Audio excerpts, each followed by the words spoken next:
hopefully the kid will stay asleep. Hopefully. Let me see. I've been wanting to make a video for a minute. A lot of things have been getting on my fucking nerves lately. Fucking political impasse. And let me explain why Obama is kind of the way he's operating.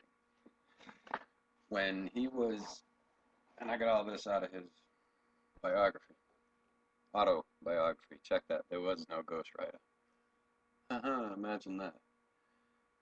So when he was at Harvard, he was in the Harvard Law Review. It's kind of a group, and you know, there's the left side, there's the right side, just like in American politics.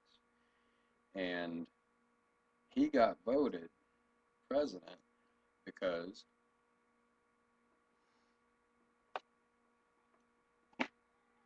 and this is coming from one of the guys on the right side, he would not only listen out of courtesy, you know, there's people that just listen to you and can't wait for you to shut the fuck up so they can talk.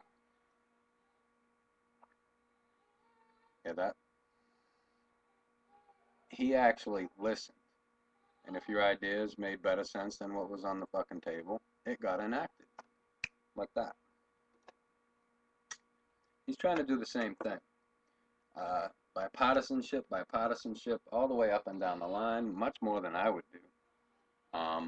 If the other side has absolutely no vested interest in success, which, if you're the president, anything that happens during your presidency is basically your fault. The buck stops with you, or it's supposed to anyway. Katrina wasn't Bush's fault, no doubt. But the response was, it was a federal fucking disaster area. I'm getting sidetracked. Point of this video now is 9/11. Since everybody's getting ready to remember it, celebrate it, whatever you want to do, I figured I'd do the same. I was in Boston the night before, and if I had done what my friends wanted to do, they wanted to go out partying that night, and I'd leave the next day. I'd have been in Port Authority bus station, Harlem, New York, on September 11th, and most likely I wouldn't be here. If you look up Queen, the band, Queen's News of the World album, the inside art cover,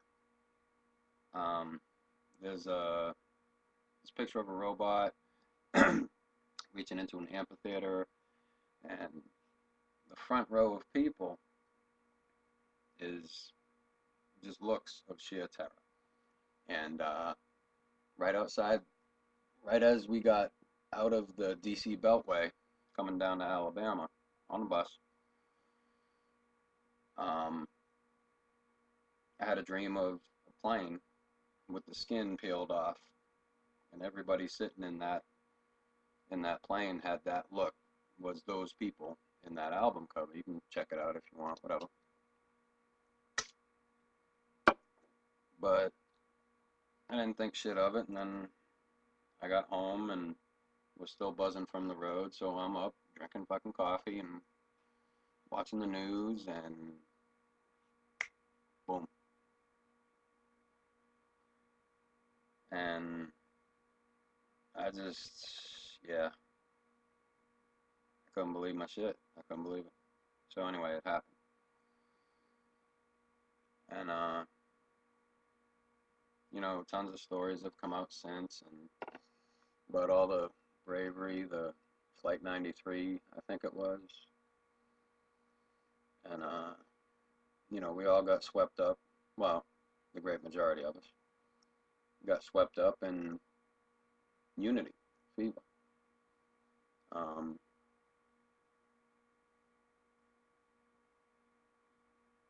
It's just a shame that something so fucking tragic is what's required for us to come together. That didn't last very long. Anyway, so now I hear that first responders, the Port Authority cops, the cops, the firemen, the EMTs, uh, they're not allowed tomorrow, I'm guessing, at the tribute at Ground Zero. That's a fucking shame. And who caused this? Who said this? Michael Bloomberg, the mayor of New York City, who purchased the seat. Why is there no room? Because there's just so many family members of the victims that there's just no fucking room. I'm all for honoring the dead. That's one tradition I like. I don't like most traditions, but I do like that one. But they're dead.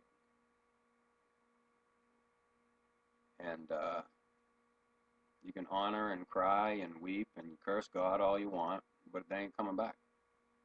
You got one fucking shot at this place. And if you don't live with fucking balls to the walls, you know, no blue chips, no balls, no blue chips, then fuck you. Anyway. So, we've been in 3 wars technically, since Afghanistan, Iraq, Libya. Our foreign policy was fucking retarded, and now it's a little bit better. Not much, but a little bit. It's getting there. It can't be an overnight switch. I understand. When I was in the Marines, a good friend of mine, Jason Holtzau, he's on my buddies list on Facebook. He's my roommate, and we played a game called Shadowrun. It's kind of like Dungeons and Dragons, but it's futuristic, it's post-apocalyptic, all that shit, and he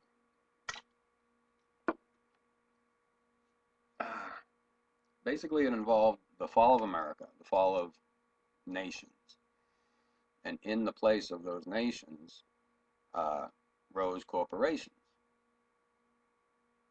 and you were a street samurai, and you know this corporation would hire you to go jack this corporation for all their shit and information, etc., etc. And that's what I see happening. That's exactly what I see happening. Corporate fucking warfare and the privatization of war. Mark my fucking words. Because standing armies are beholden to certain rules. And with this asymmetrical warfare that JFK sort of prepared us for, with the creation of the SEALs and Spec Ops, warfare on a large scale, like World War II, Vietnam, Korea style, that ain't gonna happen again. It might happen once. One more time, that's it. And that'll be the end game. But they call them contractors now, but they're mercenaries. And they need to be hired by various nations like us, Blackwater for instance, and they are not beholden to any rules, any laws, anything. Yet they're fighting for our side. And the atrocities they could and have committed is fucking untold. But it will happen. The world will follow America's example of privatization of warfare. Just like they want to privatize every fucking thing. The only power you actually have right now is most likely sitting in your pocket. You don't have very many of them, but they're dollars. Right now, America stands on a precipice. We could do a lot of shit, but the only thing we really can do, you and I, is work the magic of our money. Uh, we could basically tell almost any country to go fuck themselves if we're willing to spend our money correctly. I don't have very much of it. Neither do you, I'm assuming, but we are the largest consumers on the planet. If the market requires it, if the market calls for it, producers will respond. I mean, this goes for green energy, solar power, you name it. More on that later. That's economic warfare. And China's whipping the dog shit out of us right now. What else? One final thing, I guess. Soldier Boy. This little fucking faggot. What'd he say? What's his name? DeAndre Cortez Way. Born in 1990. You know what, kiddo? I was banging Quiff when you were fucking liquid. Before you were liquid. And you got the balls to say fuck the U.S. Army soldiers, some unintelligible, ignorant shit. You're neither a soldier, nor do you have soul. You're a little scared fucking coward who's using our economics, using the inner city, using the ignorance of your own race, brother, to make money. In no other country, really, could you do that. So respect the fucking people that ensure that happens with their own lives. That's called courage, something you have no idea. You can tweet, I'll fucking shoot that nigga, I'll beat this guy's ass, I'll send guys over, etc., etc. I belong to the largest gang on the fucking planet, and we've never lost a battle.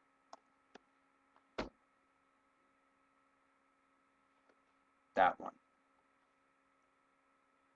Simplify, brothers.